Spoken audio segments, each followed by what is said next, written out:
this is a new era, bringing it all together, getting the right mind, we grind, we do it forever, that's the only mission. Elevated thinking, it's a vision. Yeah, I'ma keep moving if this don't hit. You can't stop me when I hop aboard the spaceship.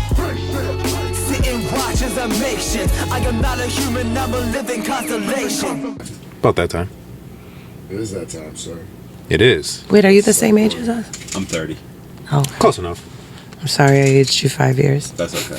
We look very young, so. We are very youthful over You're here. youthful in your demeanor. Yeah. AKA I'm slouching and I swear every other word. Sinking into the seat. Yeah.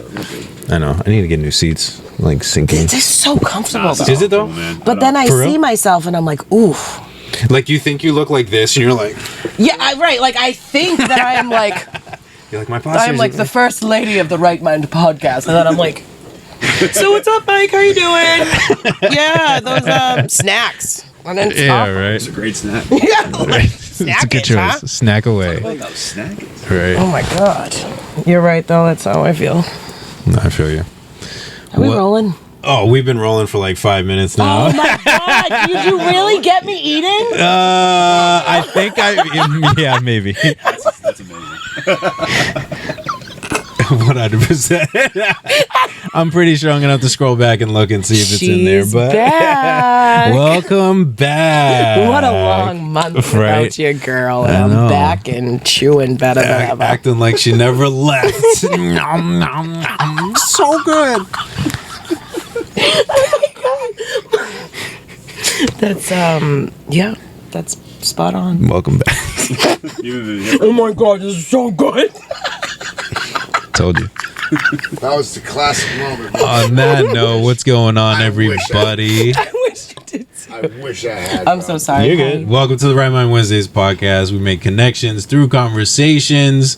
We are back, man. Unfortunately, L.Y.F.E is not here. He's over in New Orleans at Mardi Gras, being Yeah. Shout out Debbie L.Y.F E. Downer, and not sticking with the podcast or whatever.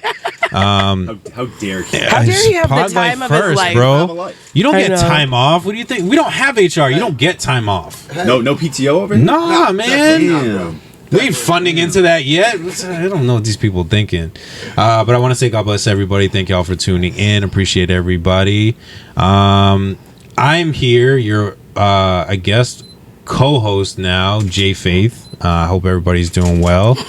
We got Miss Kayla Yes, that's back good to be back. in the building. It's good to be back. We got Crispy as always in the back doing his thing. Always likes to pop in and say hello from time to time. Classic Crispy. I Classic love that. Crispy. And we have a very special guest with us tonight. Many of you should know who he is. If you don't, this guy has been just a super blessing for the podcast since we first started. We've had him on the podcast a couple times, but it's just great to have him back and, just to catch up and see where things are. And what's going on, Mike? It's It's Thank you so much been for having me, Caleb. Nice to finally meet you. Yes, it's nice to finally meet you too, and thank you for being here. Of course. No, I anytime I get invited on something like this, I love showing my face and absolutely helping to support other other shows and podcasts. And like you said, we go definitely way back. For way sure. back. Close to like 5 years now, which is kind of Wow. Yeah, Yeah, yeah, just something about. like that. crazy. Something I feel like like this is that. the first time I'm coming on the show too, because I feel like the other times it was like Oh, it was all virtual. It was all virtual. That's You know what I mean? So I feel like this is like kind of like the initial first time. I don't know. It feels different. Yeah, because I But think even in the new space it was virtual.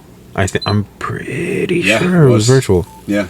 Yep. A couple times I was on was definitely virtual. And then back when I was just doing it in front of my laptop, Yeah. that was Those definitely were virtual. the days. Got to start somewhere. Yeah, yeah, Thank like God for that. And you helped with that, so thank you for that, You're right? welcome. You, For real. Yeah, you No, helped for Jay real. start up and everything, so that's wonderful. I tell Yeah.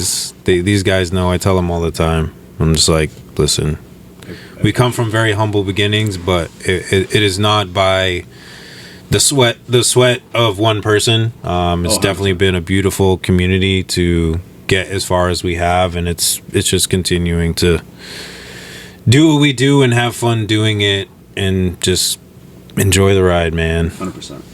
No, and I appreciate you, bro, because you were like one of the very first artists that I feel like. That's right. I was on Seriously, yours. you know what I mean? Like, was actually like gave me a chance as well. Absolutely. So I felt like because I mean when we became acquainted, you were one of probably the first 10 or 12 guests we ever had on Turntable Teachers, and I feel like at that point it is not what it. Dang, was it's now been that at long. all. You know what I mean? Yeah. So it's cool that I've loved seeing your progresses. Like, it's so cool to like see people, especially like that you've like grown up with. Especially in your respective areas, to see like everybody's just like bam, bam, bam, bam, bam. So like where you guys are now, like the studio and just everything that you guys are doing over there. It's like a beautiful thing to see. I'm like, yo, yes, like my peoples is doing it. It's like good to see that. It's not just about it isn't just about us, man. Like anybody that we work with, it's like, oh, you doing this, you doing that. Like, dude, dope. Keep going. Like let's see that. Let's talk about that. Let's showcase that. Like let's get that out there. 100%. Wow. Do you? Get that. Oh, cool. All right, we're good. You good? Yeah. Are you good? How's everybody doing?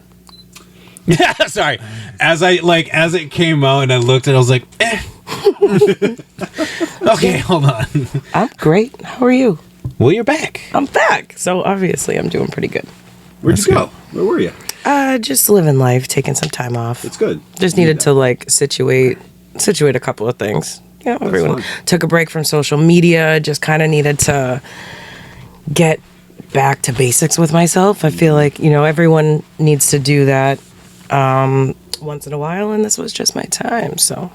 Yeah, we were talking about that a little off air, I feel like, and that's, I agree. I think taking a break from social media is a great thing to do. You kind of start to really, you were saying you didn't miss it that much, and I feel like a lot of people, when they do that, they say that. It's not, they don't miss it as much. Oh my God, I don't miss it, like, at all. No. At all. No. And it's been nice to, I just got to, like, I felt like, I was just like, no, I feel like there's just, like, I just didn't want to be on display. I don't know if that's weird or like if that sounds odd, but I was like, I get it.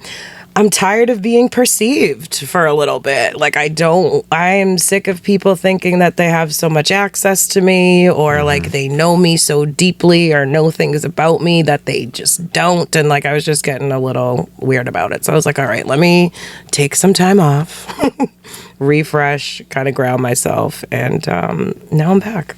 That's fantastic. And it's like, why do I have to I have to showcase my life for people to like me, to get likes, it's like, dude, I don't want to have to like show everything, right? Just to like, be relevant. I don't know. There's. I feel like I'm so like contradictory when it comes to that, because like there's a piece of me that's so deeply private, and then there's other parts of me that like I find the importance of like sharing stories and like advocating, whether it's for yourself or just like kind of just sharing testimony and stories about your life, so that way other people know that they're not alone, and just like you can connect that way. But I don't remember where I was going with that. That's okay.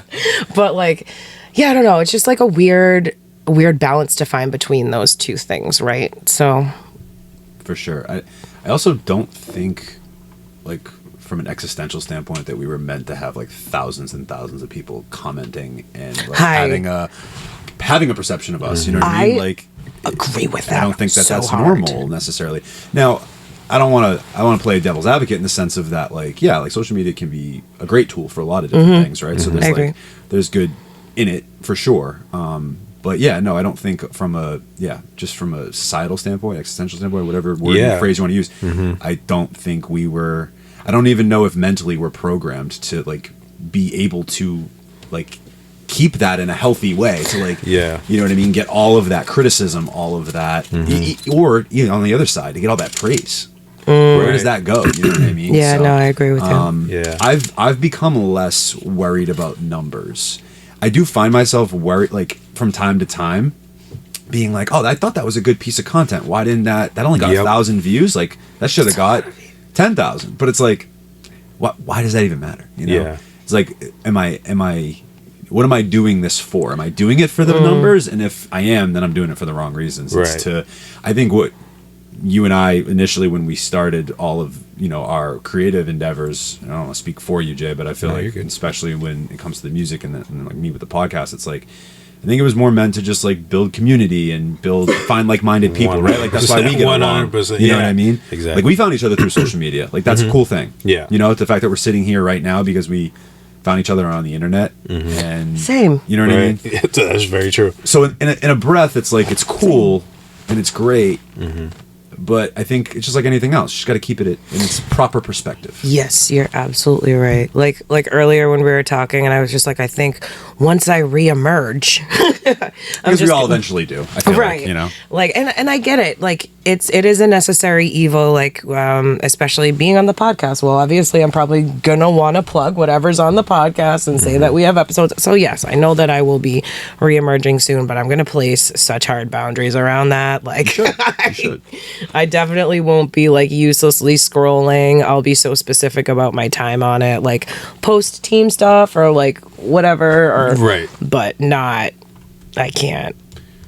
Yeah, it's becoming necessary. Oh, go ahead. I'm sorry. No, you're good. I was just gonna say, like, I think to go off what you said, like, it really hit me. Was like, I think there's a huge difference in how you use it, in the sense of, yeah, you can scroll and meet people and whatever, but if you take it a step further and actually go and meet these people, or you go and create a network with them business wise or whatever, I think that's where you're starting to use it to your advantage, 100%. Versus just let me try to add as many people as I can, so hopefully they maybe like some of my stuff because I have so many followers, versus like you and I, where we were like, hey, we just met on social media. Hey, do you want to come on my podcast? Hey, do you want to come on my podcast? Hey, I really like your music. Hey, I really like your podcast. And have built this connection for the, past, 5-6 years that we were saying.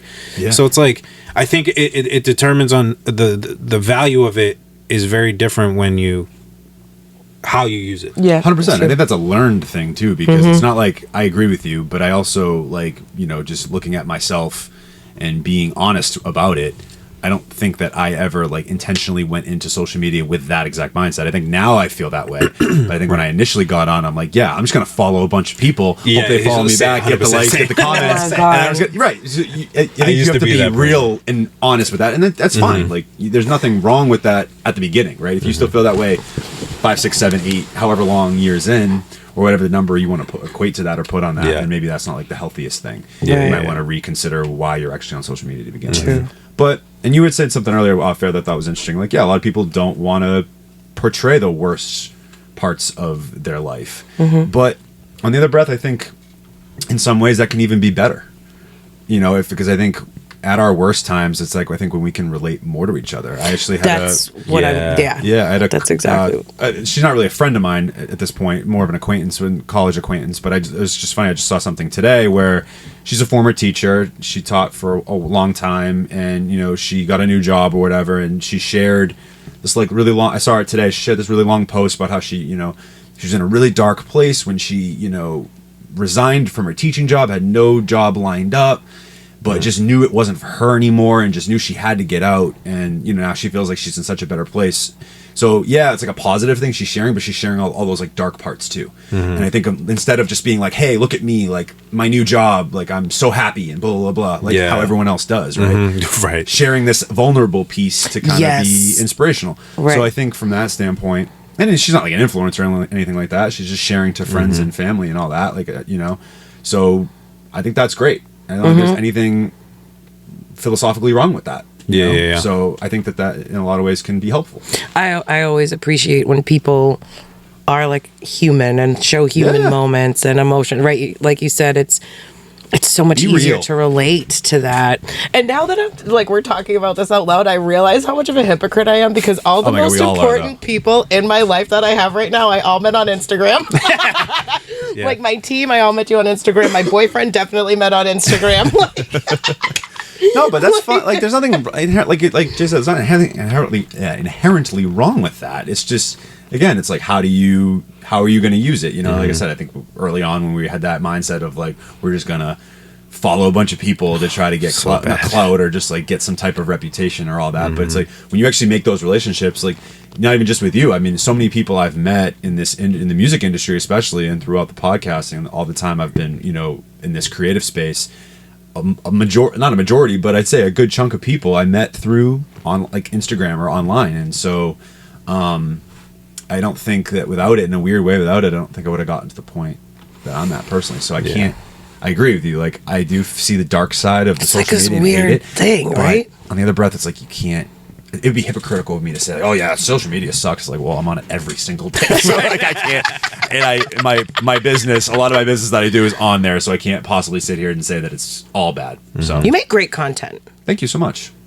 I really appreciate that. Like, so a lot must better, go into like, that. If I can pat myself on the back a little bit, I think it's gotten better. You should. You can. Because you make great content. There was much. one that like had me howling.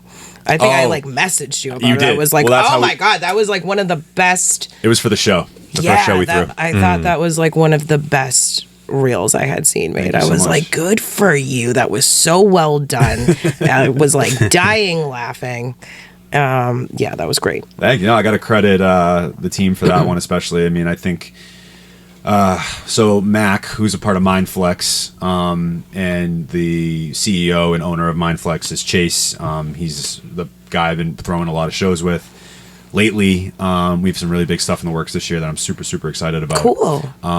Yeah, it's gonna be great. And he's just been like, it's so awesome to find somebody that you just work like this so well with, like just great synergy with. You know what I mean? And for him and I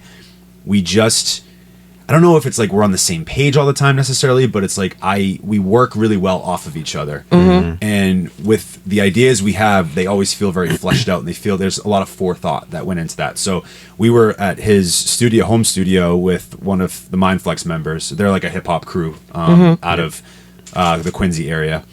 And Mac, he had this idea of like, oh, it'd be cool if we did like you trying to like teach us something, you know what I mean? Because the branding was called the Summer School Tour, and we had the show at Exit Galleries that we threw. And we really wanted to be intentional with the marketing, because I think one of the things, and Jay, I don't know how you feel about this, but you know, I see in the scene where, you know, there's a lot of great events happening, but I don't feel like there's a lot of great marketing happening. No. I feel like people think that they can just throw a flyer up on social media and that people will buy tickets. Yeah, and come. everybody's like, oh my gosh, flyer? Yes, I have to buy a ticket. It's like, not always. Like the flyer isn't to intrigue you, but you need more than that. You need more, yeah. And so I agree. That was the first show I had ever thrown personally. Chase had a residency at the Middle East for a long time, for about 2 years before COVID. So he's familiar with throwing shows, and he approached me actually through the Masterclass album, which Jay's on, and so Chase and I got acquainted there, and you know, he was like, I think you'd be good at this. Like, you seem like you have a good mind for the marketing side of things. Like, you're like your content.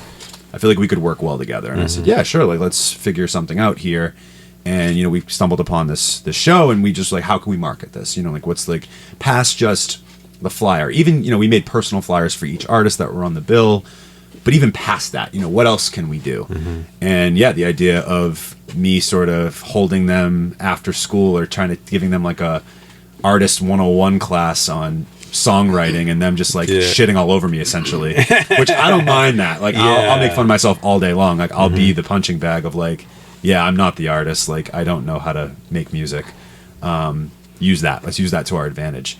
And we all kind of co-wrote it in a way. And we had a lot of fun with it, and it was great. But I thought that was one of the best promo because it's received. It's relatable, right? It's something different. Yeah. And we're just coming out of COVID, right? Where like all like because we had the idea. Initially the idea was to, if we could all get in one room, that'd be great. But we had like 8 people on that Zoom call, so it's like it's just hard to coordinate that. Of course. But for Zoom, and it's just funny too to like, after coming out of like online teaching, right? Like that too. Yes. It's almost make a play on that of that's like, what this I thought doesn't was so great this about doesn't it. work. Yeah, no, or not it's at not all. very. It's actually awful. It's actually Zoom awful. sucks. This is not great. Terrible.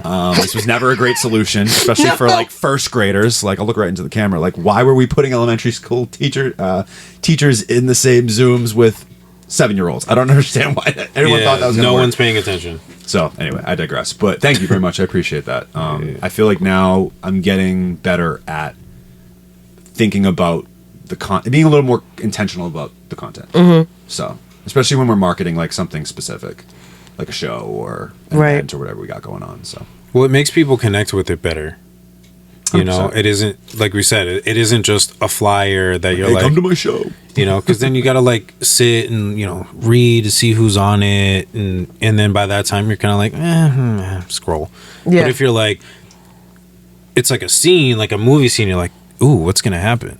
So then you sit and you wait, and then it's like, oh, and then by the end you're like, oh, these guys this is pretty crafty. Like, I definitely want to see, if these guys can put something crafty like this together for promo, Like, you can only what's the show gonna imagine be? what the Right. show is going to be like. Yeah, we just kept thinking about skits, honestly. And, and again, Exit Galleries isn't like a huge venue. It's only about 100 cap, but we pretty much sold out both shows we threw there. That's fantastic. Which I know, and it was funny. So I Congratulations. always thank you so much. And that was one of the things I was saying to Chase because, like, we put up our own money to throw that show. We didn't have sponsorship, we didn't have investors, nothing like Good for that. It you was just guys. us, and we knew we had something, but we just knew that like we had to, on a small scale, just see if like we could make it work. And it was a bit of a risk, but we took it. And we just tried to be intentional about the marketing. But it was funny with Chase because the first couple weeks we hadn't like sold a ton of tickets. I think we'd sold maybe like 30 tickets before like about 7 days before the show.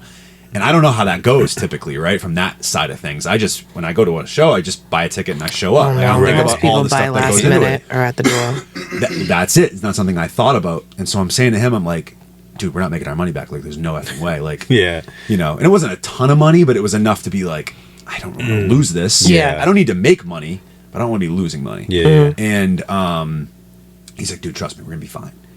And sure enough, like People at last minute. we dropped that too. I think we dropped that reel like 2 days before the show, and then I swear that afternoon we had like 20 sales from that one reel. Dang, let's go. And then by the time the next day, by the day of the show, we'd hit 100, and then we had 15 other people come in and say, like, "Do you guys still have tickets?"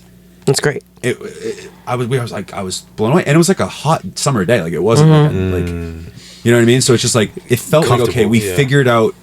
There's an equation here. There's a strategy that did work in some way, shape, or form with our marketing strategy. Like it did work in some way, shape, or form. So like let's do it again. And we did it again. It worked, and we're trying it again as well on a much bigger scale. Can we do it? No, I'm just kidding. So anyway, it's I just That's think fantastic. thank you Congratulations. so That's much. great. Yeah, and to the point where we got a new member of the team who's going to be, really involved heavily on the financial side. We essentially have a CFO now. On Great. that side of things. We just got Word. super lucky. Somebody that just came to some of our shows and was just like, I love what you guys do. It's all it takes sometimes is just people to actually see what you're doing and understand it and get it and be like, yeah, I want to be a part of that. Yeah. Like that's how I feel with these guys. Like, not to toot like my own horn, but like I think they saw the value in it and was like, 100%. Definitely. I see That's what why you I guys wanted to are work doing. with you for so long. You know? So and it's absolutely. like Definitely. it's great to find people like that can, like it's conversations I've had with Crispy of just like I need people to see where we are, but also see where we're trying to go. 100%. Like this isn't where we are right now isn't necessarily where we it shouldn't be where we want to be. A year from now, 2 years from now, I like wouldn't be here. You know what I mean? yeah. And it's like now we look around and we're like, okay, yeah, I can see what's happening. Yeah. And it's it's for same thing with you guys. It's like again, I remember where you were doing it. What like you had a room in your house to Yeah. You Not know, a lot not- of people knew it was in my house. but yeah. And then now you guys had. He's like, I wasn't supposed to tell anybody that. No, Sorry, no. guys. I'm open. I'm an open book. To now you guys have your own studio. Now you guys have the CFO. It's like it's just little progress things. And again, I'll shout out Crispy again. Like I'm always like, oh man, like we haven't done this. We need to do this. And he's like, bro, slow down. Take a look around. I do. I stop. Look at what we got, and I'm like, you're right. We'll get there, but look where we are now. and I'm like, And he's like, yeah, you're right. It's He's so like, true. Bro, Yeah, where you're were right. you a year ago? Yeah. No, Like, that's you're so right. 100%. You know what I mean? Yeah, you got it. You got to see And that. that's totally. a lot of times that's all it takes. And he's like, nah, you're right. You're right. You're I'm right. like, you're all right. I'm like, And then it's back to moving forward. Yeah, You know it's what back I to mean, business, and we're good. 100%. So, No, you have to. Yeah, you have to. Like we talked about a little bit off air too, where it's just like you gotta know where you've been, know where you are, and know where you're going. I think that that's always important to have that reflection. It's in anything you're doing, whether it's creative or in your in a relationship or professionally, like whatever it is. Yeah, right. You do. So it's true. That's important. It's applicable everywhere. Because everyone, I feel like right now, especially within the social media age, everyone's grinding, right? Everyone's trying to like get to where they want to go, and everyone's just trying to. It feels like a rat race, and I think a lot of us don't. I don't want to say take the time to smell the flowers, so to speak, but like it's true. We're not doing it as much as we should. It's true. Do you think that people are grinding to be more socially present, or do you think they are grinding to improve and like grow in their craft and like be successful in their craft? That's a great question. It's a fantastic question. I think obviously I'm going to give myself a cop out and say it's like, I think it clearly varies and it's case by case. Having said that, though, I get you though. I will say I think it is, for whatever reason, not a majority, even if it's a slight majority. I think it is a social thing. I think for whatever reason. Yeah. And this right. like hustle culture, I think that it's like, oh yeah, just like on the grind, get in the bag. Look like, what I'm doing. Like I feel like it is. It's just like this image that people create. Like they need to. Yeah. Like I'm gonna do all these things so that I have something to post to show people, right? That to I'm keep up with grinding. the Like people aren't Joneses, serious kind of. about what like you said, Yes. like building, like actually building their crafting, improving. Yeah. Yes. Like even for me, like as a video editor, for example, like I don't think coming into this I was ever like, oh, I'm gonna definitely be a video editor necessarily. Right. But Same. it was something I loved a lot doing in college, and then I almost went to college for it, decided had made a decision not to, but it found its way back to me. And even just like you said, to like reflect and look back on where you are, like I look back on when I was doing video editing wise even a few years ago versus now, it's like wow, I feel like I'm proud of myself for that. I haven't really made a shit ton of money or like make my ends meet with it, but it's like it's just cool to feel like, okay, I have that skill now, and I don't think those need to necessarily be signs of success, though. I agree. It's So- not always a monetary thing, Right. Like, I think just you being able to acknowledge for yourself, like, oh, wow, I see a difference. Like, Sure. that's great. Like, Totally.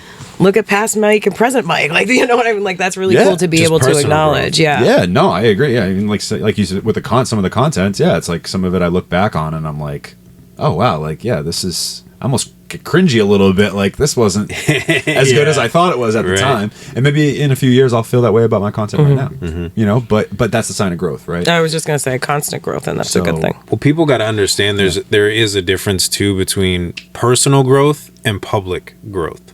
100%. Because people are always like, oh, if I'm having growth, everybody has to see it, and everybody's got to like recognize that I've had that growth. Yeah. Instead of, putting videos together and being like, man, I'm killing this video game right now.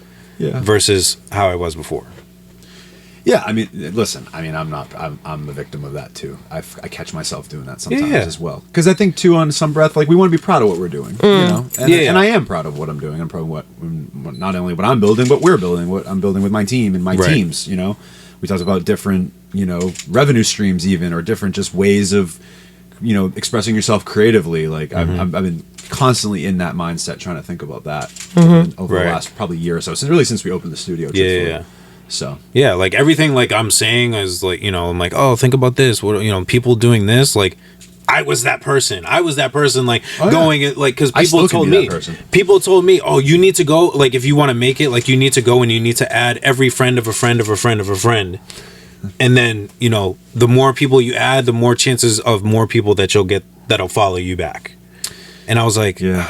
And then now I find myself going through and going delete, unfollow,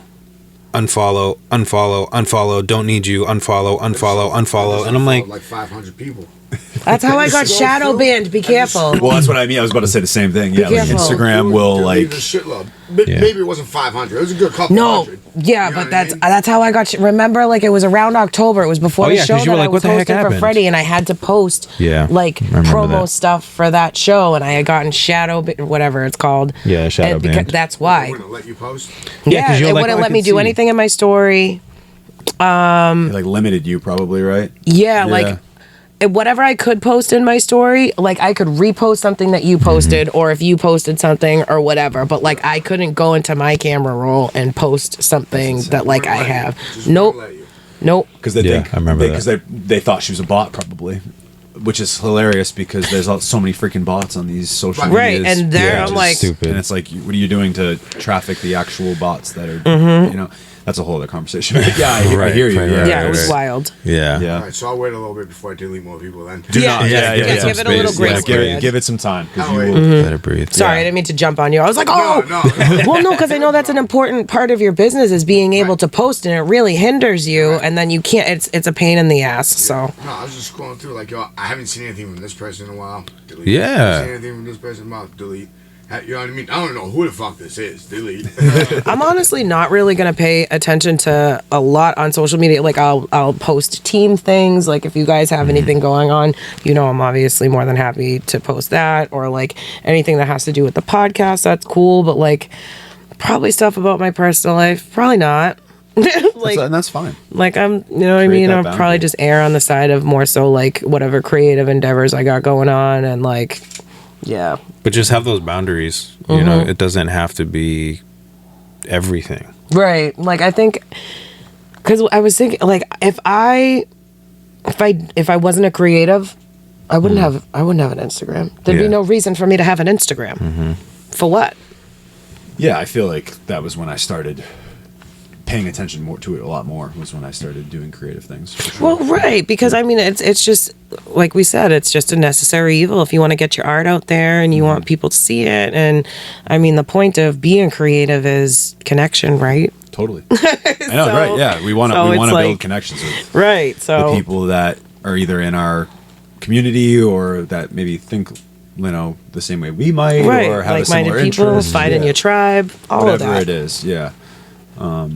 Yeah, and I feel like Massachusetts as a whole is starting to, and especially in the music industry. I don't know how you feel about this, Jay, but like just from a music standpoint, I feel like it's getting better. I feel like it's improving more so than it did when I got into it. I feel like more people are more willing to collaborate and build a community now than I think it was earlier. Yeah, that's what I was gonna say. I think especially we've talked about this before too. It's like post COVID, I think everybody recognized just how important music is and how much we needed shows and how much we needed to be in front of people, and kind of I think a lot of people, not everybody, but I think most people kind of dropped that ego of, you know, I just got to do it for me and nobody else. And now it's, you know, hey, let's try to put a show together. Let's try to get a bunch of people on. Let's try to network. Hey, let's network. Come to a show. Network. You know, trying to get people out. Trying to get people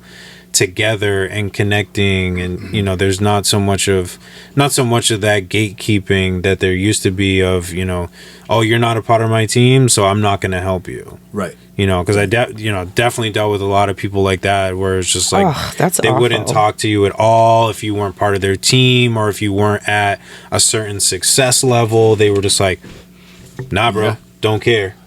Like, don't bother me, type of thing. Or That's you're not paying, you know, you're not paying $500 for me to like give you the advice, or you know. That's so crazy because they started where you were once too. So like I always think that's so That's what I'm crazy saying. when people do that. I'm like, yeah, I know what type of person you are.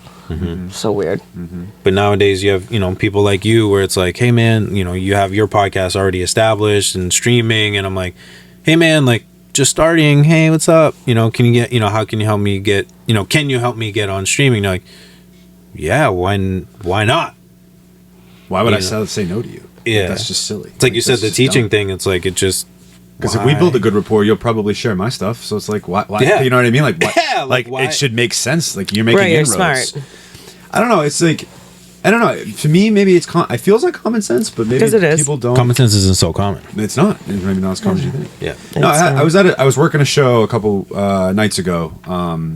One of the things we've been doing we've been trying to take as many, jobs, gigs, whatever we kind of get, whatever kind of comes in front of us essentially and puts on our desk. Like we just try to do our best to do it and then do it at like affordable rate, especially when it comes to the the studio. Excuse me. Yeah. Podcast is always free. I charge for anything on the podcast.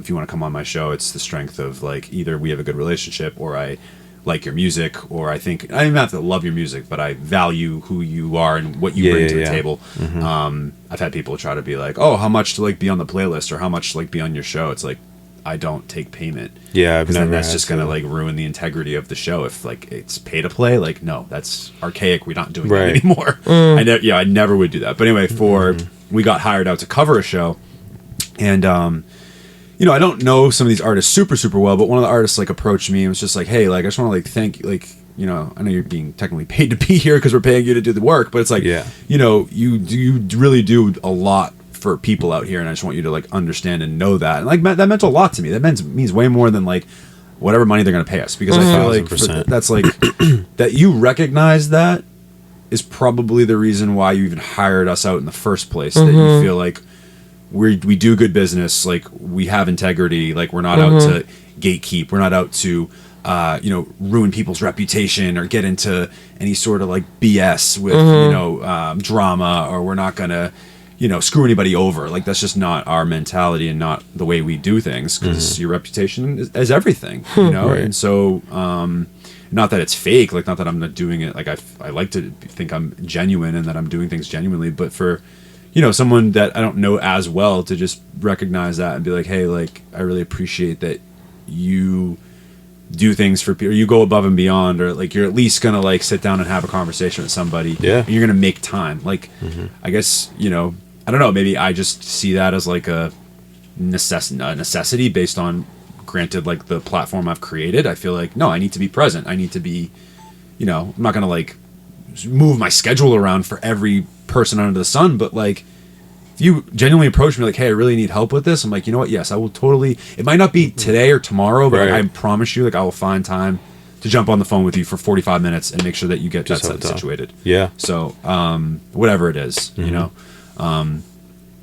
so and I think not only treating myself fairly, or not only treating them fairly, but then treating myself fairly too. That's not a lot of energy for me to have to jump on the phone and help you get your podcast on streaming for a half an hour. Like that's not a big deal. I'm not charging you for that. Like, are you kidding me? Like, I'll just do that.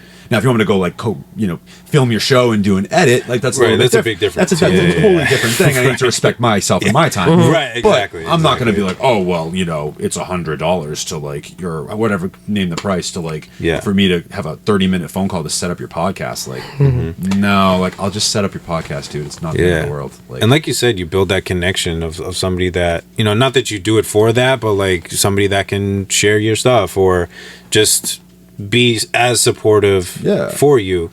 And like you said, the person kind of commemorating you for what you've done for me, and I'm sure probably the same for you, and I won't speak for you, but hearing things like that motivates me more to keep going than if I get nothing but I get a paycheck, because it doesn't really tell me if I'm accomplishing what I set out to do. If I just get a $500 paycheck, but somebody's not telling me, hey man, I really felt that song, when you talked about, hearing your family's voicemails over, and losing family members, that really struck me really hard. And, I'm really appreciative that you wrote that, and, and we're vulnerable enough to put that out. I'd be like, okay, man, like that is where I'm trying to go. That's everything, bro. If I'm not succeeding in doing what I came out to do, why am I doing it? 100%. That's everything. And that's based on the person, because obviously, where was the point I was trying to go? you know, because you know, if you're maybe not getting your music out the right way and people aren't hearing, you know, subjective. If you're not getting your music out the right way and people aren't hearing it, then that could be a reason why you're not getting the feedback back. But again, I'm just saying, like, if you're really doing it and you're just getting that paycheck, for me, that doesn't amount to the value that I would get from somebody really being touched by the music or the podcast or whatever it is I'm doing. Well, I mean, I think you have to also think about too, like, you didn't start making music to get a paycheck, right? Like, you would. Correct. I think we talked about this, like, you know, Crispy was saying this too. Like, I completely agree. Like, yeah, it would be nice to live off of your music and be comfortable, you know, and like whatever number that is for you. Like, I'm not gonna sit here and say like whatever number that is for me. If that equates for you, like whatever your, you know, your lifestyle is, right? But you know, I've been doing, especially with turntable teachers, right? Like, I've been doing that for so long, not getting any sort of monetary value from that it's almost, that's become like an afterthought from a turntable teacher standpoint of like, it doesn't, you know, if it monetizes at some point in time, awesome, but I'd be so happy to just like have that be like a really a platform that has integrity, that's just like purely off the strength of love, music, and community, and like have that be that. You know, like the studio and these other things that I'm trying to pursue, like those can be like the professional sort of like, maybe that like gets me where I want to go from a professional standpoint. But I would love, in a perfect world, for turntable teachers to stay the pure thing it is, and that it has been for as long as it's been. So, and it gives you that separation too of kind of your work baby, but then something that you have, I use this loosely, on the side that you can go to and just relax and chill. You don't have to worry about numbers. You don't have to worry about if somebody's getting paid or not, or what views you're getting, but you're just like, hey, we're just coming down, sitting and having a conversation. I don't got to stress about it. I don't got to worry about it. And hopefully you're not stressing when you are doing the financial things, because then you're not really enjoying that either. But you get what I mean? You can have that separation of, just like we do with life. You know, you go to work and then it's like, hey, I want to go play basketball, or I want to go to a, you know, vinyl record store and just listen to vinyls and just kind of space out for a little bit. Like, having those two separate things that allows you to just be like, okay, like, this is another way that I can decompress, another outlet for me that I don't have to go there and stress out about too. I can just go and relax and just cool. Yeah, I agree. It's well said. Totally. You know, people forget that sometimes, and you know, I mean, same thing with this pod. You know, what I love for, you know, for everybody to be financially stable with the pod, and you know, get some paycheck. Absolutely. I mean, would I like to aim for that? Of course, but you know, we're gonna do it the right way. We're gonna keep the integrity of it. I'm not here to sell my soul for, you know, to, you know, so everybody gets paid, and you know, we're making it at what cost? Well, there's no reason to skip steps. Like, everyone, I feel like everyone wants to skip steps now, and it's like, you can't, because then you end up paying for that in the end. You do, because then you're not ready for when the actual opportunities come up. Like you know, like you're not.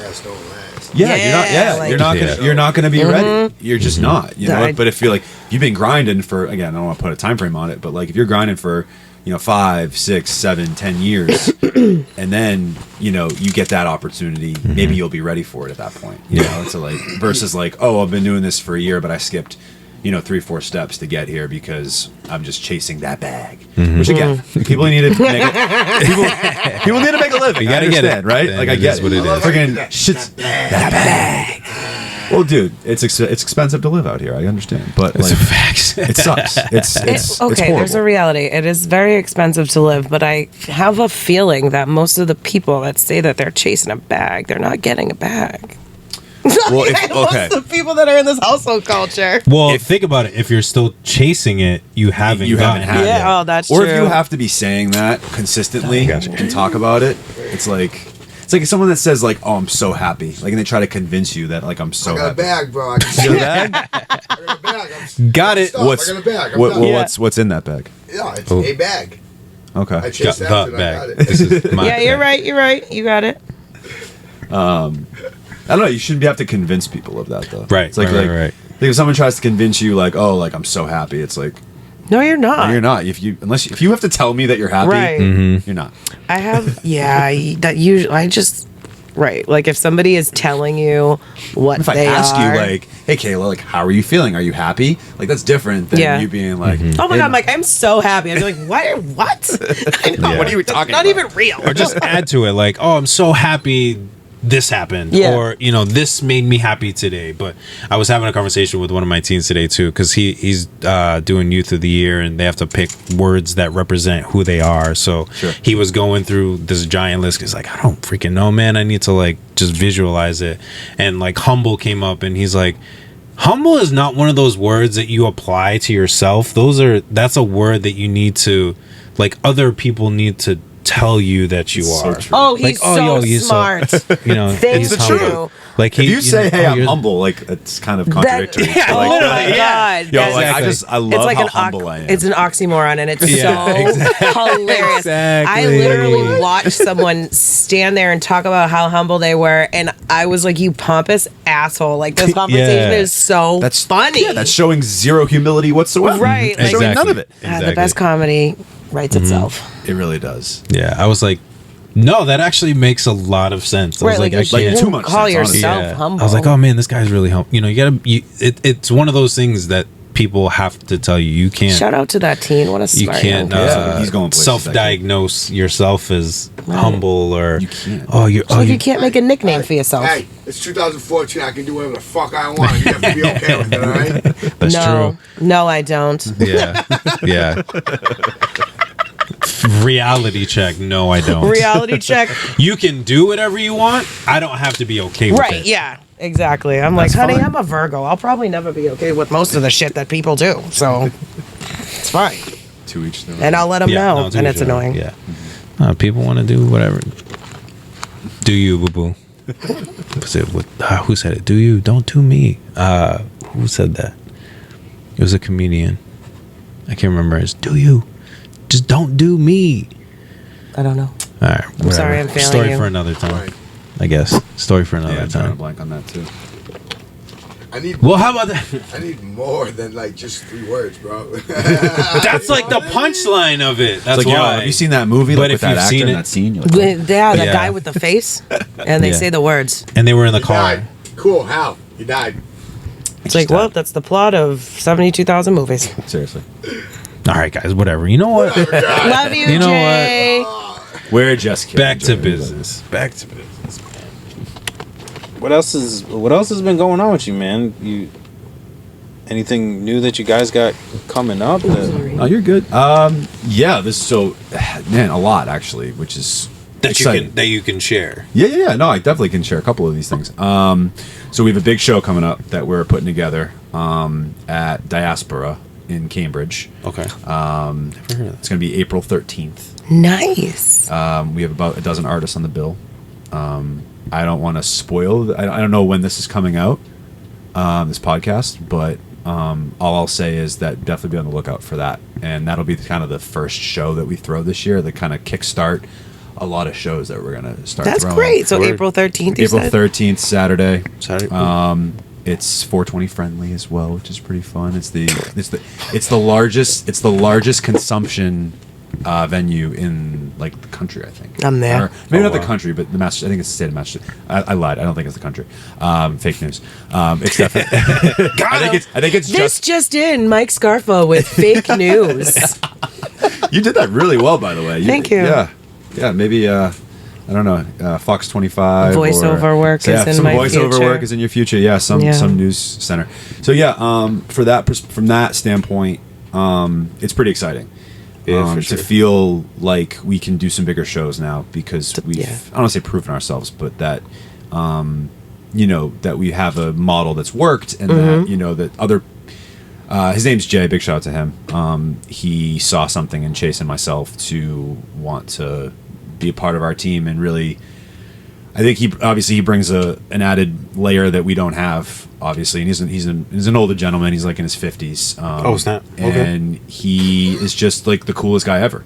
Yeah. Like he really is. Yeah. Like whether he's watching or not, like I don't even care. I'll say this. Like he is like the coolest dude ever. I've met. Like Shout out to Chase. Jay. Chase. Jay. Yeah. Shout out to Jay. Like I don't even. It's a good name.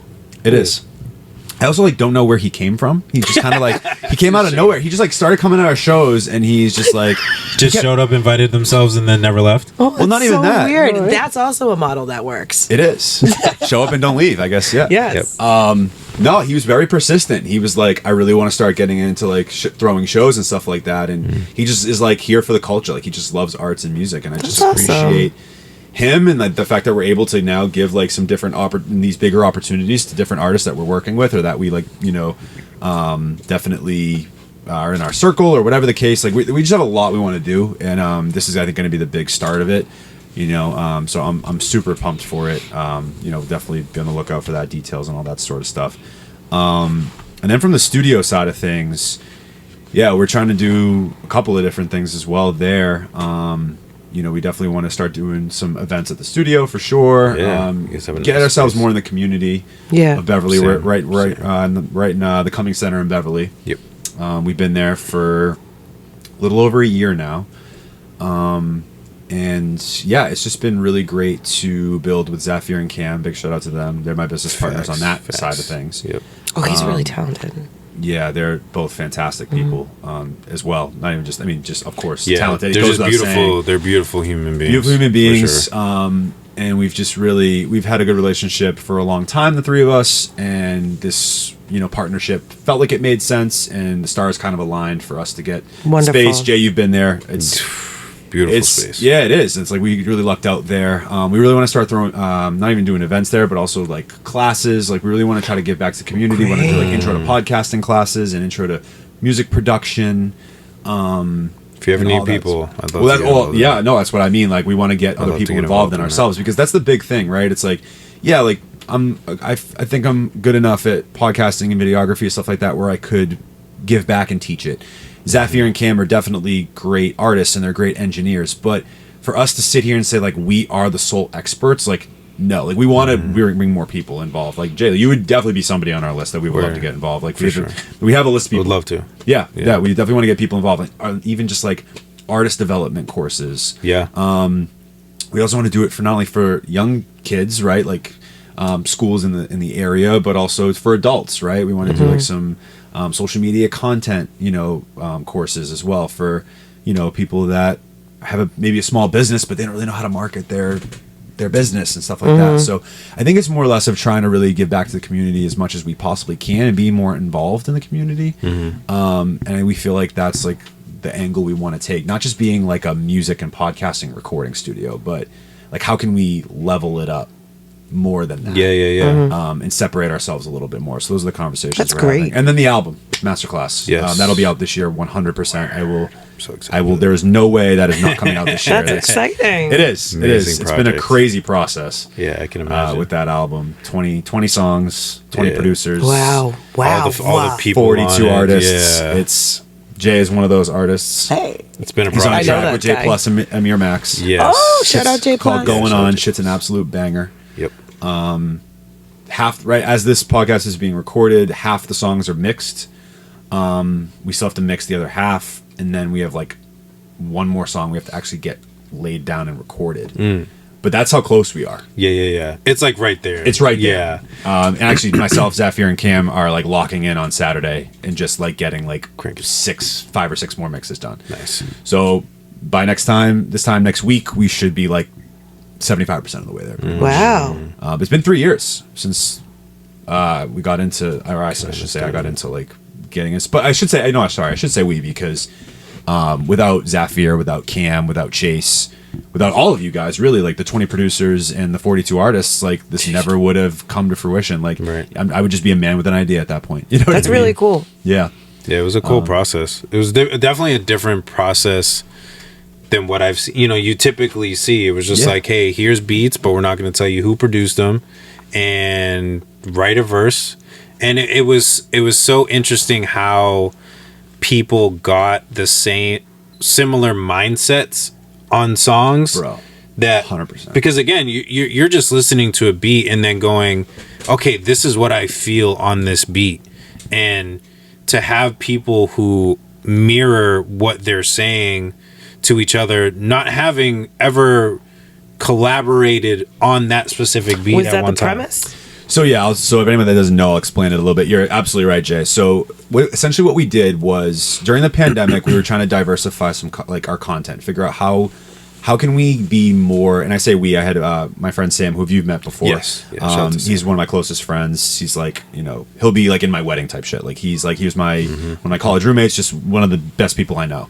And he was one of the people that really pushed me early on when I was at a crossroads about a year into the podcast where like I wasn't quite sure if I was going to keep going with it. He's like, "No, you have something here, man. You got to do it. Like you got to keep going." And so luckily we did. And then Sam helped out a lot during the pandemic. He wanted to get into helping out with the show and also just like scratch the itch of his creative side. And he is actually a great videographer as well, or video editor, I should say. And he edited a lot of our episodes during the pandemic for sure. He helped me a ton with that, and he also helped me with this concept of this album. So the big thing in the pandemic, we were trying to do different content, as I mentioned. So one of the things we really wanted to do was like have different producers come on and sort of like take us through how they make a beat and like how they like produce music, and because I feel like everybody does it differently. And being turntable teachers, like yes, we're music, but I also wanted to try to do some educational content. So I had a couple of different producers, L.Y.F.E, John Glass, and Jordan Never Died. Those are the three we started with. They came on, and I just zoomed them in, and we just shared their screen, and they were just kind of take me through. Like I'm like, talk to me like I'm 5. Like, and I've never used this, which is the truth. I don't know my way around any of these DAWs other than like video editing. But take me through how you make a beat. I'm with you. And it was really interesting at the end of this process. Like, yeah, the content was cool, but what I realized was, these beats are kind of dope. And, and they're just, and John, and then John's just like, you can have this beat. He's super talented. Oh my God. He's amazing. Not anymore. He was with 2022 producer of the year, BMX. So he's crazy. He's one of the best people I've met in this scene for sure. He's just such a nice, genuine person as well, and incredibly talented. Sure. But yeah, so I'm like sitting on this like John Glass beat, and then you have Jordan Never Died, who is Vintage Lee's in-house producer, and like again, these guys were great. They're just like, here, keep these beats, like whatever you want to do with them. And so I'm sitting down with Sam, and he's like, we should do like a beat tape. So originally it was supposed to be a beat tape, and we had 5 producers lined up for it. And then I took a bit of a hiatus. I had some personal stuff going on. And then I came back to it, and one of the big things that was happening at that time was like the open verse, open hook challenges on TikTok. Yep. And it just kind of clicked. I'm like, I have enough of a network now with turntable teachers. I'm like, what if? And I've always wanted to make an album, but I'm not musically gifted, right? So it's like, how would I ever have done that? And if this was the only ever way, was just to curate and be essentially an executive producer. So I'm thinking to myself, okay, let's put these beats out and do like an open verse, open hook challenge on these beats. Just see what we get back. And Sam was like, yeah, great idea, but like, could we get more producers potentially? Could we like expand it? Could we get more than 5 songs? I'm like, sure, why not? So I wrote up a pitch, and I just cold DM'd or reached out to producers that I either knew well or didn't really know well, but like that I respect and I wanted on the song or on the album. And I'm not kidding you. I asked 21 producers, and 20 out of 21 producers said, yes, I love this idea. Let's do it. Wow. And it was like people like, again, a John Glass or Melks or D-Phrase or The Archetype, Rilla Force, like people that are like in the scene, man, and like well respected and doing their thing and like really just super talented. Lucas is another person, right? I mean, I'm obviously forgetting people, but there's so many people on this album that really just are so talented. And the beats were great, like, and they were diverse and they were different. So we put out all 20. We put a snippet out, enough for like a hook and a verse on each one. Zafir really helped me to like whittle those down, and they were completely blind. So instead of saying like, because I actually, funny enough, one of my former students is on the album. That's cool. In one of our study blocks at school, he's sitting there on his laptop, like kind of nodding his head. So I'm like, yo, like, you listening to music? Like, what are you listening to? And he's like, oh, I'm like, no, I'm like producing. I'm making a beat right now. And I'm like, you produce? He's like, yeah. I'm like, can I hear it? And he showed it to me, and it was fucking dope. And I'm like, yo, you're really good. And he's like, yeah. I'm like, dude, I have this project I'm working on where I'm collecting, like, do you work with artists? He's like, do you know? He's like, nah, I just do this for fun. Like, yeah, I'm like, dude, I'm like, do you want to get into this industry? And he's like, yes. And I'm like, I'm working on this album right now, dude. I can totally get you on this project. I want this beat right now. And like, we'll totally, obviously you're going to get credit, all that stuff. Yeah. I don't think he understands it, realizes it, but the crazy part is XL the Beast is on his song. Who's a legend out here, bro. A legend in Boston You're saying this hip-hop. is like a 17-year-old kid? Yeah, and he's like, well, he's 20 now, but Well, at the time. at the time, yeah, he's like a 17, Sorry, 18-year-old I'm having kid. couch problems over here. I'm so sorry. Just wild, like the fact that his first song he'll ever put out is with XL the Beast. That's so cool. You know what I mean? Which is so cool for him, but also like for XL to be like, I love that beat. Maybe he would never have gone on it if he was just like, oh, Marvin Less. Who's this Marvin Less kid? Yeah. Like, I wouldn't. And what I wanted to prevent was like everybody just gravitating towards the John Glass beats, the Gorilla Force beats, the Archetype beats, right? Really try to divert, so we have people that are producers that are of that echelon, but we also have producers that are maybe, I don't want to say consider a step below, but like trying to still get their career to that place. And then you have people that are just starting out that I'm like, that are just looking for an opportunity. I think that's so important, actually, that you did that. I love that whole concept. Like, what a great concept. Sorry for the long-winded. No, we asked for that, and people need to know. Yeah, the going in blind was definitely way better, because I think you also just don't.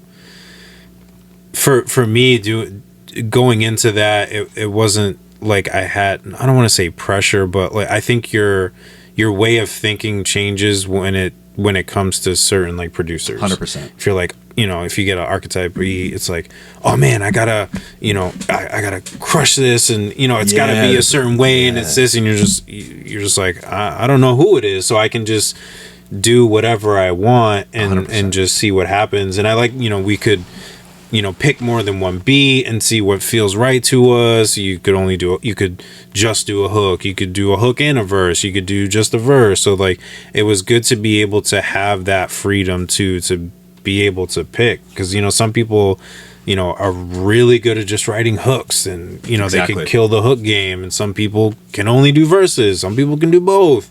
It is what it is. But, like I said, it was great to go in blind and see how songs connected without knowing who you were going to be with even at all, because I'm sure there was tons of people that wrote to the same beat and then being yep, that works, cool. Well, we had a song that, before I say that, I completely agree with you, and that was actually the intention, 100%. It was two things. It was to make it solely about the music.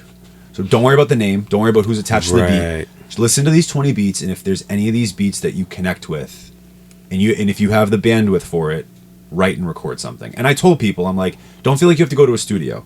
If you want to just send us a demo, like we'll treat it as, okay, this might have like potential, right? Because the intention was always that we were going to get these studio recorded afterwards and finish the songs. Yeah. The producers were going to essentially, and I wanted to make it as low maintenance on people as possible. I will put in the time and the effort to do all the back work. I wanted to make it as less taxing on people as possible, so that way we could actually get it done. Because if you ask too much of people, it's, again, you want to be mindful of people's time and their other commitments that they have. Right. So if you only have time to give me one hook, fine. If you want to do all 20 songs, great as well. Like whatever it works best for you. And having that freedom and that creative freedom. And then, we essentially allowed the producers to select the winners for their specific beats. They only had to hear their submissions. Oh, that's so cool. So we had 152 submissions.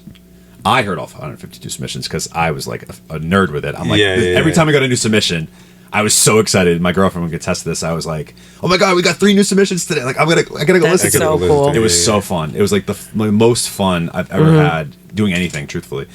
And I really put the power in the producers. Said, you know what? If you guys want my say, I gladly will give my opinion, but I will let you guys have the final say of who you want on this song because I trust your judgment. You got that. And you got that. Yeah, you totally got that placement from J Plus. But also, we had a song that had 20 submissions, and I think there were like out of the 20, subjectively speaking, I think like 13 of them could have been picked. We ended up going with 5, but like, because we couldn't do less than that because we're just like, these are just so strong, like we have to pick them. But T. Forbes' beat, he had 20. We that phone call was a long phone call. We went back and forth a long time to like who might work together and stuff like that. But to your point, for Lucas's song "Spell It Out," Lib, Jita, and Jared Vasquez, they all wrote their verses or their hook, whatever it was. That was all original writing in the demo. We re-recorded everything, and that's the cool part of this process, where some songs were exactly as they were in the demo. Some, like yours, we had two verses, right? We had your verse and we had Amir's verse. We had to kind of figure out how those worked. We figured out a hook, right, in the session. With Lucas's song, we loved what Lib, Jita, and Jared all did, and weirdly enough, the writing was all the same. And when you guys hear the song, you'll hear it. You'll be like, they totally wrote that in the same room. They all met for the first time, outside of Jita and Lucas, because they've worked together for a long time. But which is funny, Jita didn't know that was Lucas's beat either. When he submitted to it, which is hilarious. Yeah, because then even Lucas went on the phone with him, and he's like, should I pick Jita, even though he's like one of the better ones? I'm like, yes, we have to. It's what's best for the song. But he's like, people are gonna think that's like weird. No, people are gonna think that that's weird, like, or think that there's like that's like sketchy, you know? Not at all. But you would think that they wrote it in the same room together, and they didn't. That's so cool. It's crazy. And we all talked about it of like, this is so surreal that like you heard that beat, you heard that beat, you heard that beat separately, and you all wrote something that was so cohesive. Yeah, it's just crazy, you know.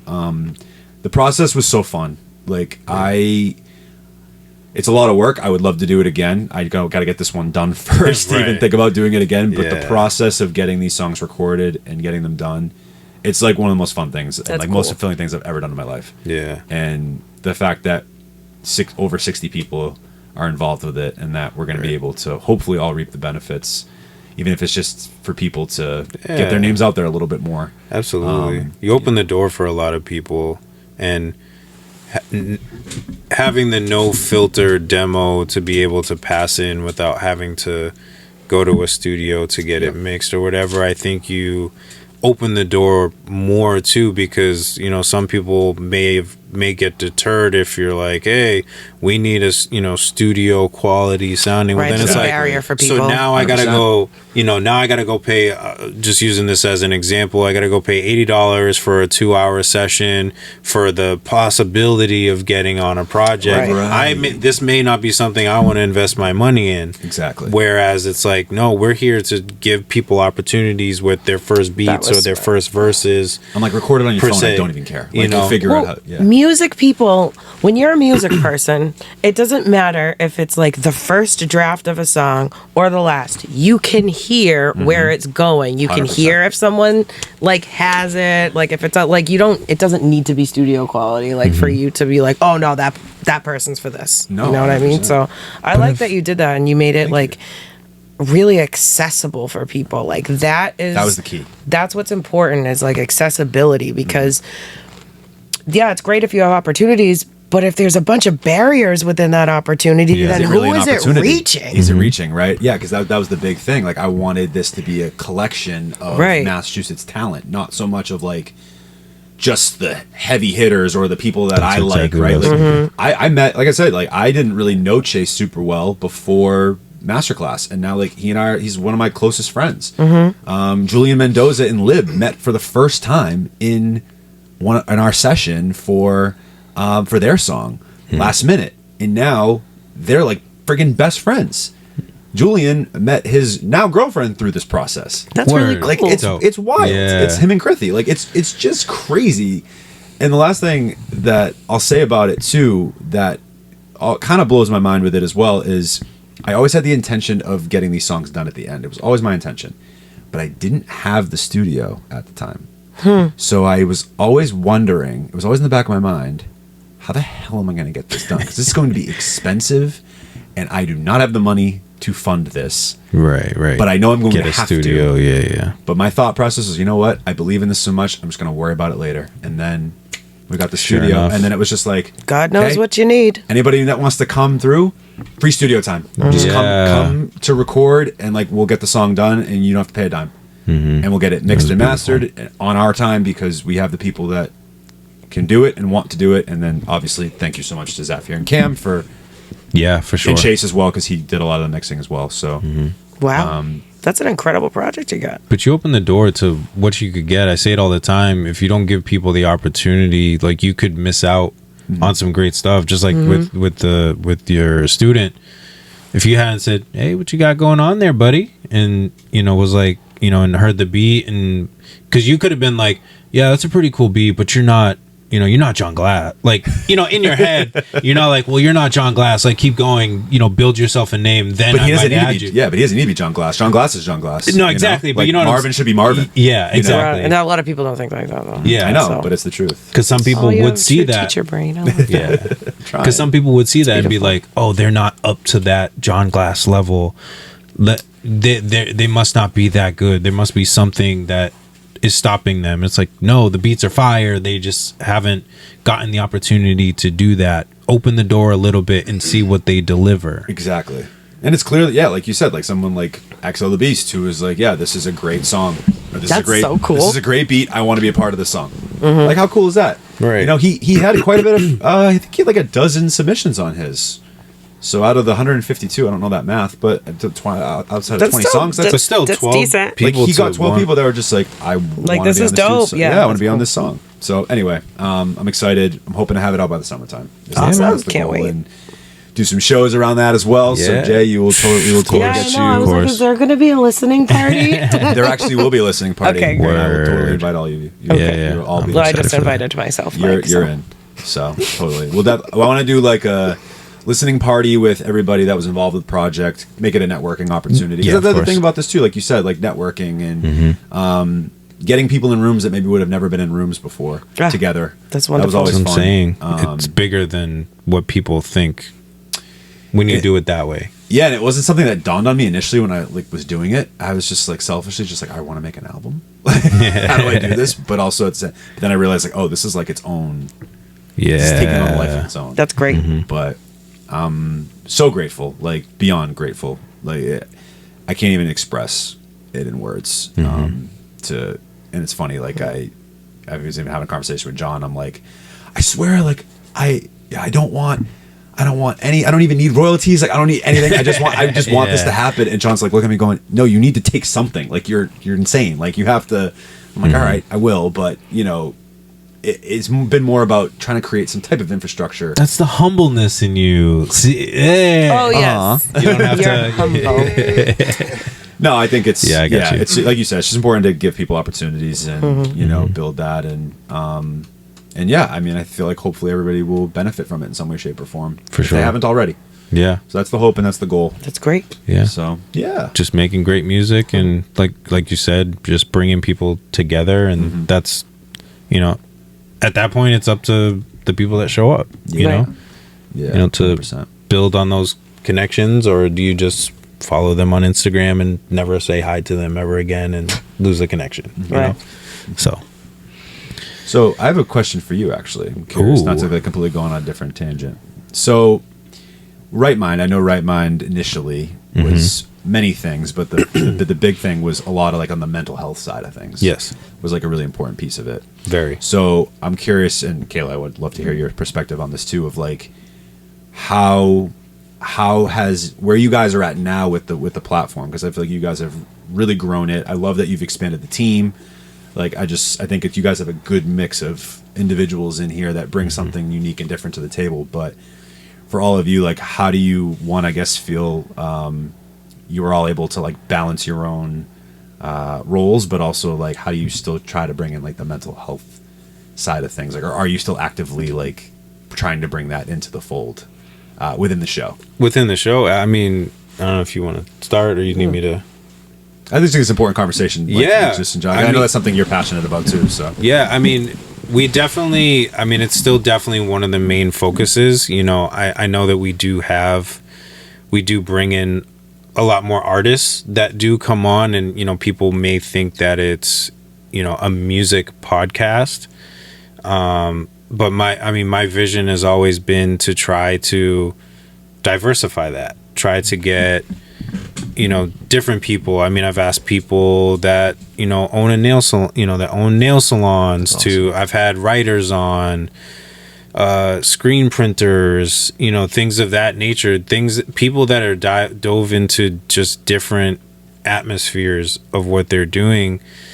But, you know, even in the conversations that we have, a lot of times those mental health pieces come up, whether it's, you know, dealing with Instagram or just like dealing, you know, how do we deal with personal things that are going on in our life while still trying to show up for a podcast and put a smile on our face. And, you know, and so it's sharing those things and still trying to keep that fluid within it. And, you know, and I've always addressed it with people like, you know, yeah, we do have a lot of music people, but this is music, fitness, mental health, financial freedom. You know, how do we help people in those areas? And it's always been sprinkled in there. And, you know, even when we open the pod, you know, hey, how's everybody doing? And, you know, we're like, man, this week's been pretty tough. You know, this week's been rough, you know, and we share. We leave it as a space that is free to share what we need to share, you know, not to force anybody, but make it comfortable.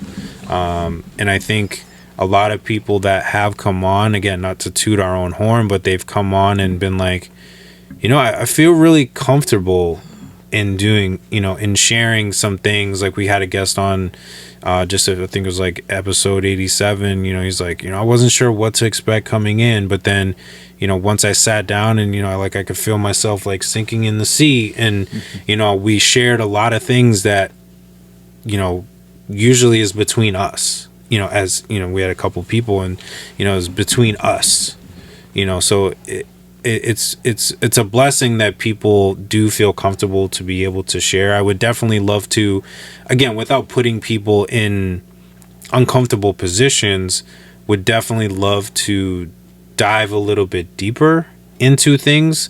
Again, not to put people in positions, but more to share, like you said, with you said like people sharing a post of, you know, I was going through a really difficult time with like my job and, you know, mental health wasn't really there. And, you know, it's like, you know, I can really relate to that. Like providing a space that allows people to get even more comfortable, to make more connections through conversations, to really feel like I can share this in this safe space and not worry about judgment or just being okay and sharing that, again, without putting somebody in a position that could take them, you know, make them digress, take a step backwards. No, for sure. Yeah, you want to be for mindful less of words. People, yeah, of course, very mindful.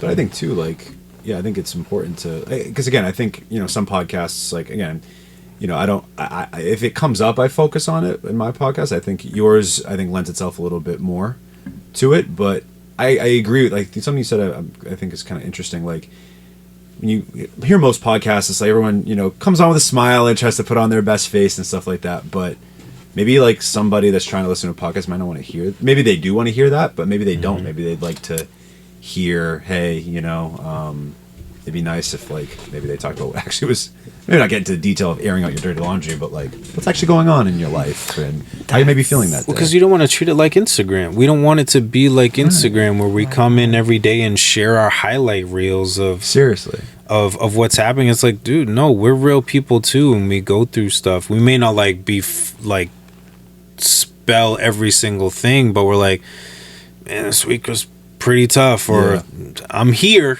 You know, I'm here, you know, and that's where it falls. And again, you know, hopefully people, whether it's us, whether it's guests that come on, hopefully, you know, we can get more comfortable to a point where we can share things, not to burden people or whatever, but to hopefully share with people to be like, this is real life. Real life isn't just what you see on Instagram, but like sometimes you gotta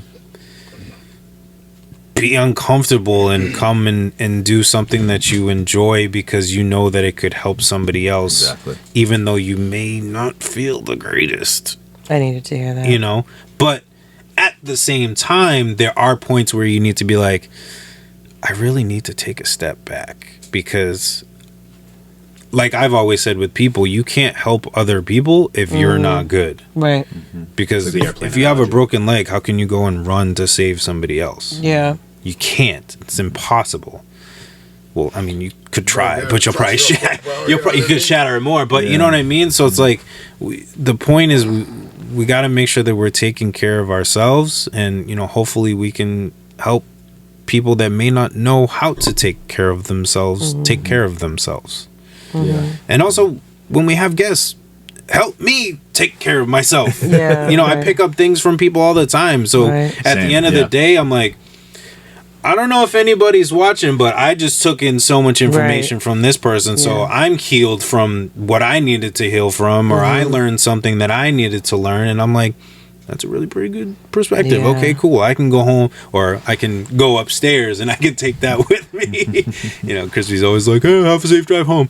I love that. So it's like, but it's like, at the end of the day, I'm waiting for the day where he gets in the truck, just backs out of the driveway, and pulls Again.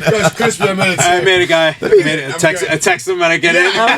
Hey man, I made it back. It's not a bad real idea. That's actually really funny. I was just thinking that as Not bad content. I'm gonna clip this. Clip this part out. Clip this part out. Clip it right out, dude. Yeah.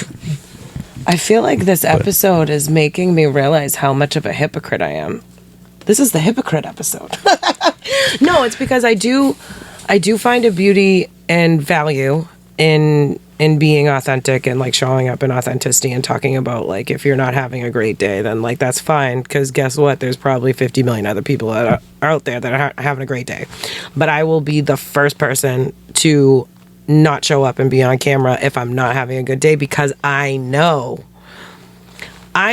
if I am feeling anything other than happy, it's gonna read on camera and you're gonna be able to tell. And like people like and like I just know that, and then I withdraw. And like you maybe come off in a certain way that you don't want to. Right. Yeah. Or like Maybe it's not your because intention. or maybe this is like getting psychological. Maybe it's just like goes into this like deeper thing of maybe I just feel like people don't want to see me if I'm not this bright, sunshiny, bubbly Kayla that they're so used to. Right. Like, what if I show up and what I'm really feeling? Are you going to accept me that way and love me just the same too? I get you. Yeah. Or are you only, you know what I mean? So like, I think it goes, see what you're saying. it's like this weird thing. They're so used to the bubbly that once they see the other side, they're like, I don't know. They're like, who is this? Like, what's happening? Because like, I just am that type of person. Like, when I'm happy, I'm really happy and everyone's going to know it. And like, and that's great. But what's not great is if I'm not feeling great, it's probably very apparent. And I think I've become, I don't know if it's scared to show that or just like hesitant. Yeah. I've been very hesitant to like show up in that light because I'm like, well, everyone's going to know. So like, I just don't. But I love what you said. I was like, wow, that really clicked of maybe someone needs to hear you like that. Mm-hmm.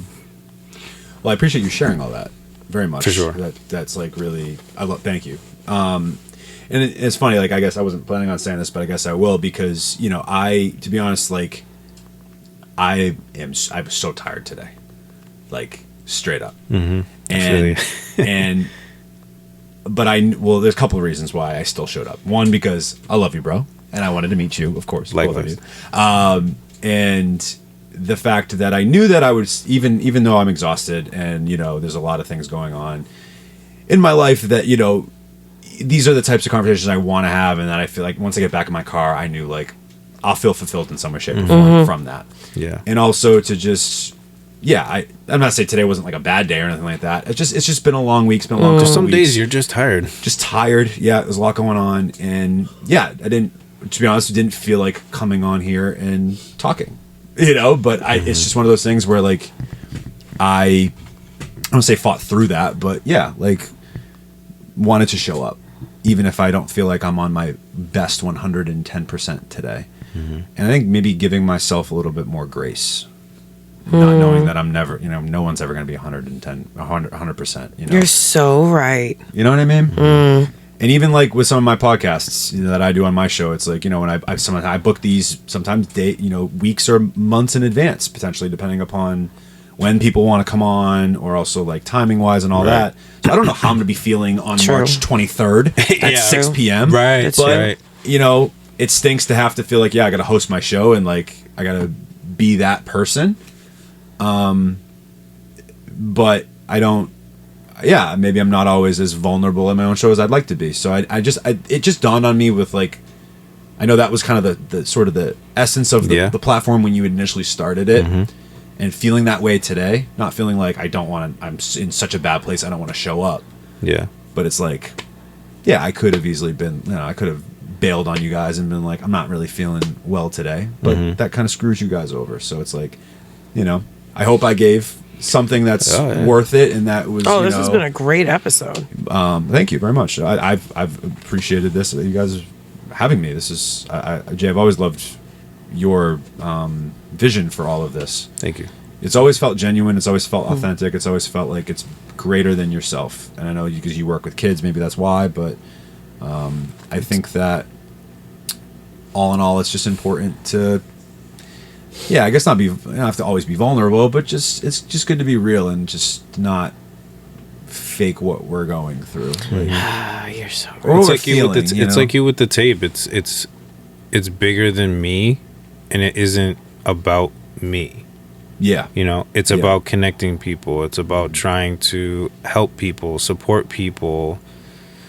Host whatever, started it, whatever, but I'm only one person, and it takes a village. It takes different perspectives, different ways of hearing things. I mean, there's a lot of things that I've said on here, and then somebody's come on, that I've stuck with, and then somebody comes on and they're like, well, I see it this way, and I'm like, never really thought of it like that. 100%. I'm like, that's actually pretty cool. Like the whole live performing thing, I was like, that reasoning actually makes a lot of sense.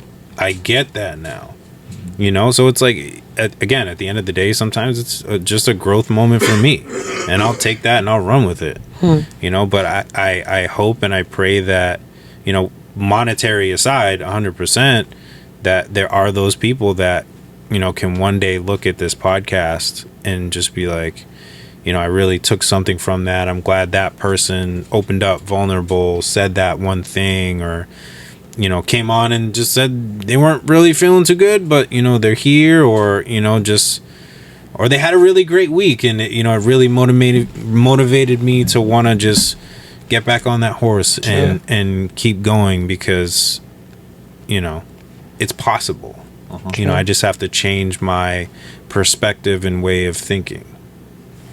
Yeah, I think that's incredibly well said. Because we're not always going to be on our best. This is not. That's not true. That is just like you said. That's a lofty expectation. Yeah. Right. It really is. It really is. Like I said, how are you supposed to know how you're going to feel in 3 weeks from now at this date at this time? But I'm also glad you're bringing in more voices than just music.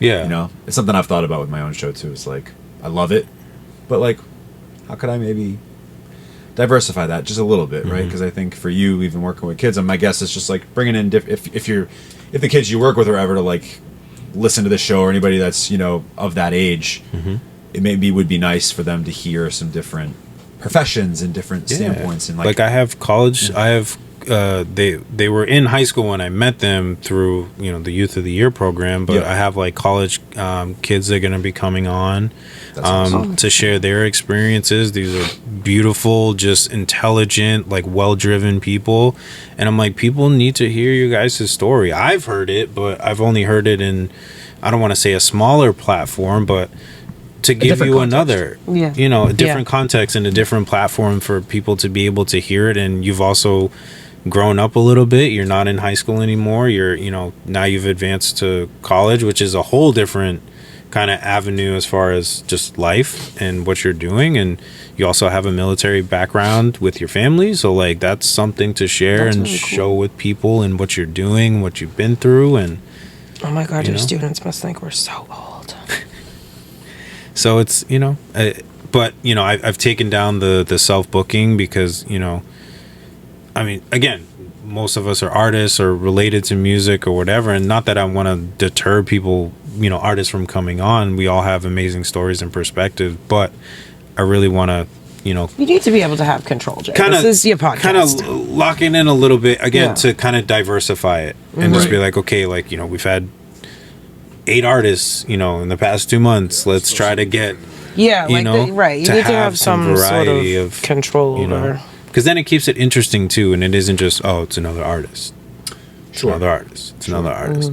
based on this platform. You know, again, it's not just about music. If you're a music podcast, absolutely, artists, let's go, let's learn, let's do it. But you know, so it's just trying to, you know, keep it interesting too. Like you said, like doing different things to move it around a little bit. I feel like I definitely I got a lot from this episode. Like, this is a great episode. No, it's a I great took a episode. lot. Thank you for that. Oh, you're welcome. No, Just like free conversation. I'm like, it just made a lot of like light bulbs go off for me. good. And No, I feel the same appreciate way. that. I feel the exact same way. Like I said, you guys really do a fantastic show here. I've always been a fan. Will continue to be a fan. Likewise. Thanks, this guy. No, I know, but it's but listen, It's all of us. He has clearly sees value in all of the three of you to feel as though that And L.Y.F E, shout out to L.Y.F E. Sorry. Shout out to Life. Well, I included him. Yeah. When I said three of He's in you, there. it was not me. Let's keep that real. No, yeah, like obviously yourself, Kayla, and Crispy, and L.Y.F E. No, for sure, it's because you could do this on your own, but to have the three of them in the fold, it just adds those extra perspectives, dimensions, just everything it needs to be, you know, again, to just be a comfortable space. So this has been a really great experience for me, and I just appreciate your guys' Appreciate you coming time back and to coming have me on. And I didn't want it, like I said, I didn't want it to be all about, you know, what I'm doing and what everything that's, you know, the cool things that are going on in my life, because not everything's all cool, you know, and I think that it's good to have that other side of things too, just like, For sure. you know, because that can also be challenging too if you're like going through a tough time and you're like listening to someone like that maybe has everything together or whatever and stuff like that. Like, I don't you want to hear this hear right that now. other side, you know, of like, no, maybe they don't have everything all together Right, the way that no, they I do. get that. Like, I certainly don't. I got a long way to go in a Yeah. lot of areas, Right. but I'm better than I was yesterday. Hey, that's a Amen. good thing. Where can people find you? So you can find me at Turntable Teachers on Instagram, TikTok, YouTube. Feel free to like and subscribe to any of our episodes. We drop bi-weekly now. I cannot do the weekly thing anymore, unfortunately. I just cannot keep up with that volume. Busy man. Yep. So it's bi-weekly episodes. We have artists come on from the Massachusetts and New England area. It's a lot of fun. Structured like a classroom, which is kind of fun. That's too. really so cool. It's a lot of good time. We have a great time. AOA Studios, AOAstudios.org. If you're an artist, podcaster, content creator, small business looking to diversify your content, or a place to record your music, or just a safe space to relax and be yourself, make sure you reach out to us, send us an inquiry form. We'd love to work with you. Be on the lookout for any sort of shows that we're going to be putting on. April 13th, right? April 13th. Europe. Diaspora, Cambridge, Massachusetts. Tickets will be on sale pretty soon. Be on the lookout for that.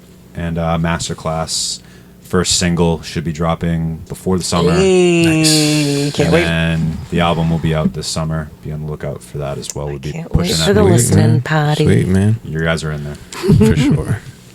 Well, again, I want to thank you one more time. Appreciate you guys. Appreciate So you much. as well. I want to thank everybody for tuning in. Again, want to say God bless. Shout out to L.Y.F E. Hope you're enjoying life out there in New Orleans. Shout out. I hope Urban you're having the Street. best time, Life. Street. Enjoy. Miss you, love you. I'm not. I hope you forgot your toothbrush now. Okay, I'm a little jealous, but I still hope you're having fun, honey. Oh, I forgot your tooth. Yeah, nothing bad. You know what I mean? Like, As if like they don't have pharmacy. Just Just like Yeah. a minor I know, I was gonna say, as if they don't have a CVS out there. Dude, picture this. He's going out to eat with this girl, right? Fuck, I want my toothbrush. You know what I'm saying, dude? You know That's what true. I mean? That could ruin That's true. your night, man. That could ruin, Okay. that could Very ruin your well night. ruin I your can. Girl, some steak breath. And your morning. Could doesn't. And probably your morning worst. Exactly. For sure. Morning breath be real. Morning breath be real. For real, bro. Well, I want to thank y'all one last time. But until next time, my name is Jay Faith, I'm Kayla. and we And I'm Mike. also got to make his Hey, ya boy. Crispy doing his thing. And this is the Right Mind Wednesdays podcast. We'll catch y'all next time. What's up? What's up? As Crispy That breaks sounded his like it hand. hurt.